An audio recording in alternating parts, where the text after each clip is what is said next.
In this video, we will be visiting division of polynomials.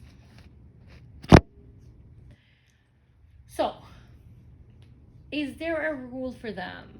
Is there something that we can do to divide? Do you remember simplifying fractions? What are we doing? If you literally had, what were you doing? If we had, let's say, 6/9 as a fraction, do you remember how you were reducing it? You would say that, oh, these two are both divisible by 3, so divide by 3, divide by 3, so that's a 2 and that's a 3, right? Another approach is that once you had 6/9, you were like, okay, 6 is a 2 times 3, 9 is a 3 times 3, so I can simplify these two and just keep these two. Correct? The basics of simplifying fractions.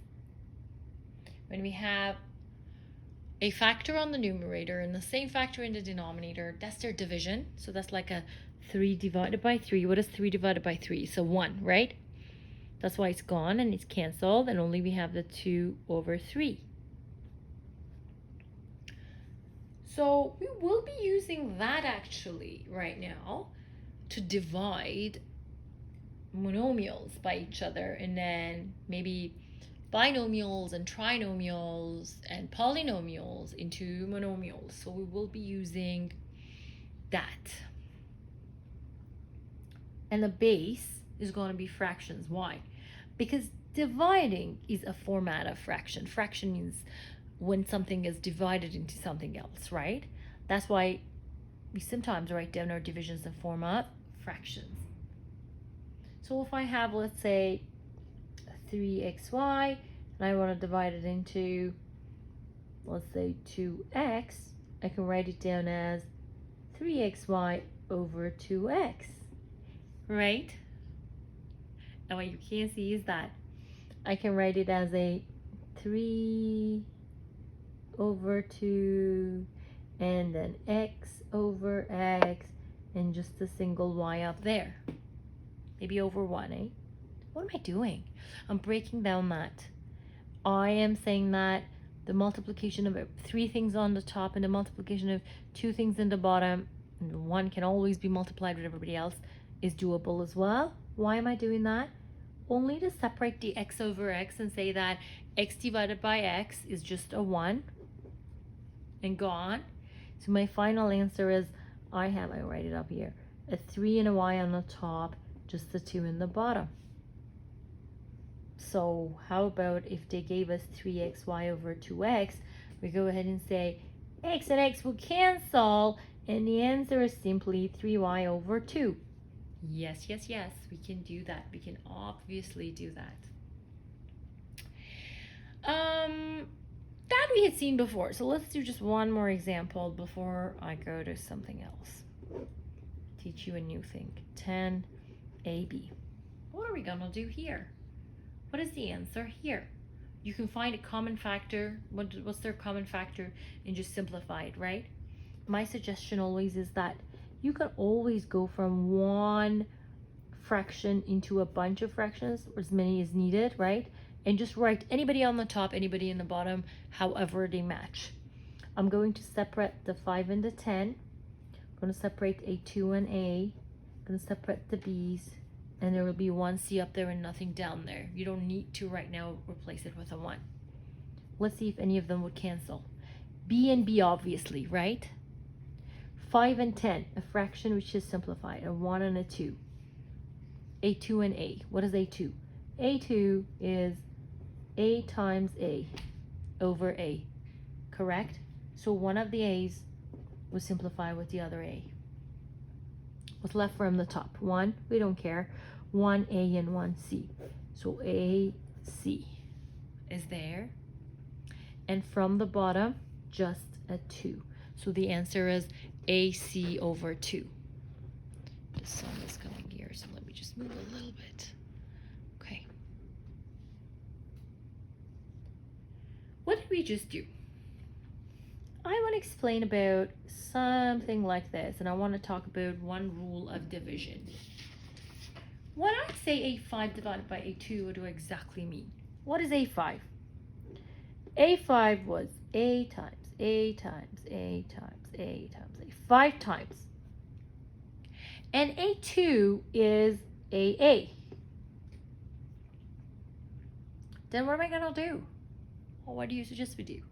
We can get rid of them, right? So 1A and 1A, any of them, pick wherever you want. Let's be crazy. I want to cross this one in the middle out with this, right?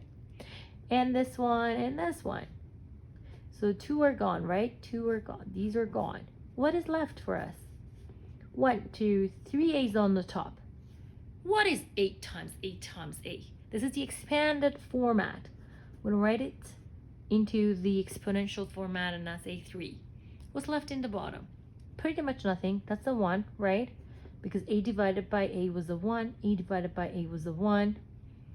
Or the whole answer is A3. What about this? What about A50 divided by A20? What do you think that is going to be? Exactly. 20 of the top ones going to go with the ones at the bottom, right? We have, just imagine we had 50 A's on the top, 20 in the bottom.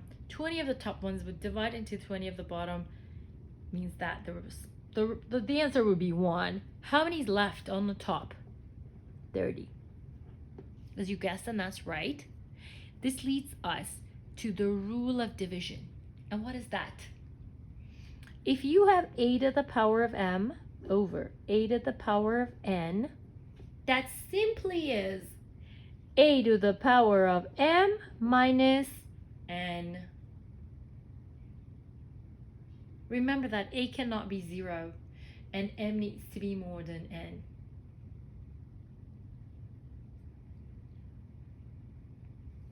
What if, let me just give you examples of that.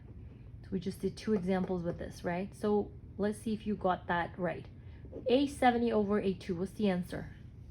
If you are dividing and the base is the same, write down the base, subtract the exponent, 70 minus 2. So A68. We had the rule for multiplication, remember? AM times AN is AM plus N, right? If you are dividing them, it's like you're subtracting the exponents. For both of them, for this rule to be applied, we have to make sure that the base is the same.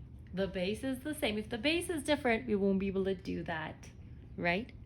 Okay. Let's do one example before we go to the next video. How about this? 6x3 divided by x2. What are we going to do for this? We say that 6 is a 6. We're just going to go write it down. We have to deal with x3 and x2. If we are dividing and the base is the same, keep the base and subtract the exponents.